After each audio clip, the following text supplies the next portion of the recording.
So you want to be a filmmaker, but can't afford to drop $6,000 on a Blackmagic Pocket Cinema or a Red camera? Well, you got options. Let's talk about them.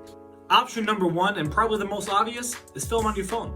See, a lot of people think they need the most up-to-date camera with the greatest specs and the best resolution, when in reality, you don't. In fact, famous director Zack Snyder actually shot and made a short film using only his iPhone.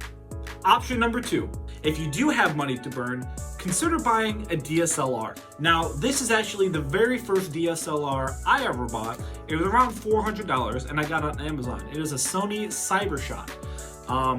This is really old, definitely not up to date, but honestly, it still works for a lot of the stuff I need. In fact, some of the action shots that required more camera movement in my show was shot using this. Now, option number three, and my personal favorite, get creative. Let's say you do have a camera. Maybe you're using your mom's old DSLR or a photography camera. Maybe you have a Sony camcorder just laying around. But now you need a little bit more stabilization. How do you get that? Well, like previously stated, you get creative.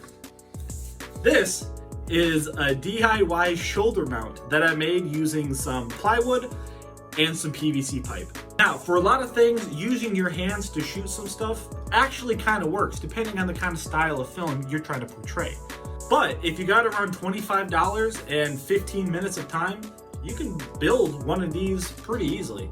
It's simple, it's easy, it's relatively cheap and affordable, and it provides great stabilization in camera. Now, this is actually a lightweight version. However, if you want a little bit more stabilization, you can buy 2 to 5 pound weights and put them back here to give you a little bit more balance with the camera up front. And you're ready to rock and roll. At the end of the day, if you have something that can make video, you can be a filmmaker.